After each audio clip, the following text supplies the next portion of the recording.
Hello everyone, welcome to my channel melodic beats. मेरा नाम है अभिजीत और मैं सारे बिगिनर गिटारिस्ट जो गिटार सीखना चाहते हैं या जिन्होंने अभी अभी गिटार सीखना शुरू किया है उन सबका मैं मेरे चैनल के थ्रू इस बिगिनर गिटार लर्निंग जर्नी में स्वागत करता हूँ।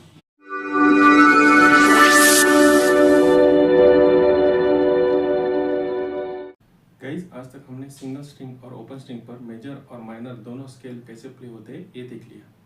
लेकिन गिटार में जो 12 नोट्स होते हैं वो तो इस पूरे फ्रेटबोर्ड पर होते हैं। तो इस पूरे फ्रेटबोर्ड पर स्केल्स कैसे प्ले होते हैं ये आज का लेसन। तो गाइस, कोई भी स्केल प्ले करने का एक स्पेसिफिक शेप होता है। जो हमने ओपन स्ट्रिंग्स पर स्केल प्ले किए थे वो भी एक स्केल प्ले करने का शेप ही था। तो चलो इन शेप्स के बारे में जान लेते हैं।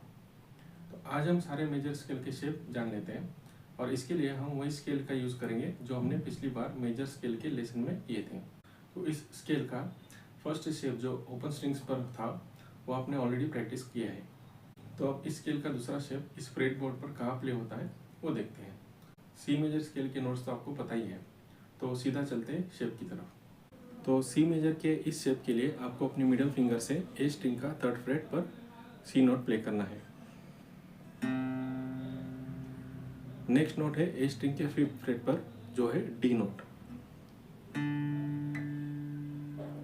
उसके बाद ई नोट आपको आपके इंडेक्स फिंगर से प्ले करना है डी स्ट्रिंग के सेकंड फ्रेट पर,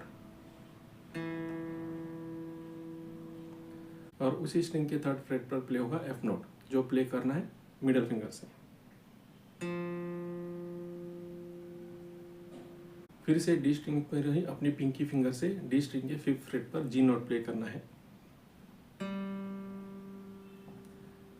जी के बाद अब ए नोट प्ले करना है जी स्ट्रिंग के सेकंड फ्रेट पर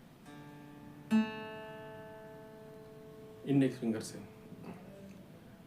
उसके बाद जी स्ट्रिंग के फोर्थ फ्रेट का नोट बी जो प्ले होगा रिंग फिंगर से, और लास्ट में फिर से एक ऑक्टेव नोट सी जो प्ले करना है पिंकी फिंगर से जी स्ट्रिंग के फिफ्थ फ्रेट पर। ये हो गया सेकंड शेप। फर्स्ट शेप हमने ऑलरेडी पिछले लेसन में प्ले किया था ओपन नोट्स के साथ, और अभी हमने प्ले किया सी मेजर स्केल का सेकंड शेप। अब चलते हैं थर्ड शेप की तरफ जो स्टार्ट होता है जी स्ट्रिंग के फिफ्थ फ्रेट से। तो चलो इस शेप को गिटार पर प्ले करते हैं। सबसे पहले जी स्ट्रिंग के फिफ्थ फ्रेट पर सी नोट, फिर उसी स्ट्रिंग के सेवंथ फ्रेट पर डी नोट, फिर बी स्ट्रिंग के फिफ्थ फ्रेट पर ई नोट,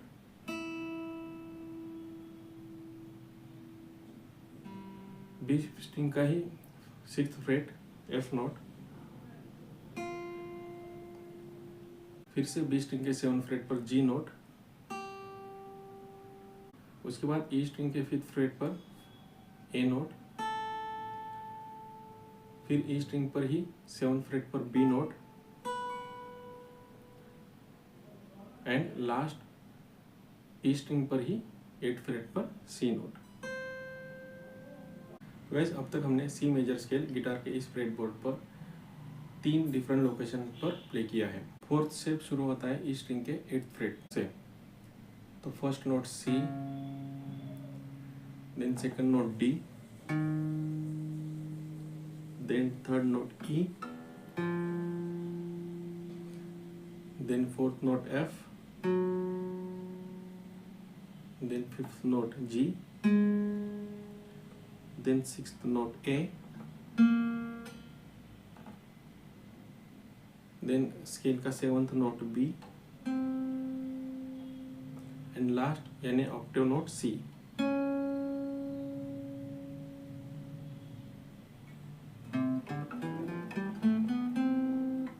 आज के लेसन में हमने सी मेजर के 3 शेप अच्छी तरह से समझ लिए हैं।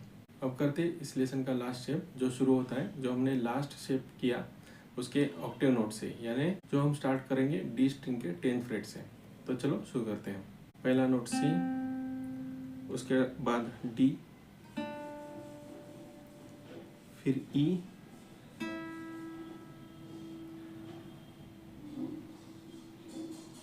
देन एफ,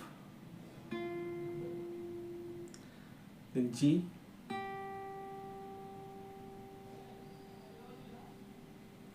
उसके बाद ए, फिर B, and then as usual repeated note C. तो गाइज इन सारी शेप्स की आप लोग अच्छी तरह से प्रैक्टिस कीजिए, और प्रैक्टिस करते वक्त अगर आप इन नोट्स को बोल लेते हैं तो उससे आपको फ्रेट बोर्ड पर इस सी स्केल का कौन सा नोट कहाँ प्ले हो रहा है ये भी याद रहेगा, जो आपको आगे चल के भी काम आ सकता है। तो आज के लेसन में इतना ही, मिलते हैं अगले लेसन में। लेकिन जाने से पहले अगर आप मेरे अगले वीडियोस देखना चाहते हैं और उन वीडियोस के जरिए गिटार सीखना चाहते हैं तो इस वीडियो को लाइक और चैनल को सब्सक्राइब जरूर करें, और साथ में नोटिफिकेशन यानी बेल आइकन पर भी क्लिक करें, ताकि मेरे वीडियोस के जरिए आप लोग जल्दी से गिटार बजाना सीख जाएं। तो मिलते हैं अगले वीडियो में, तब तक के लिए स्वस्थ रहिए, मस्त रहिए और गिटार प्रैक्टिस में व्यस्त रहिए।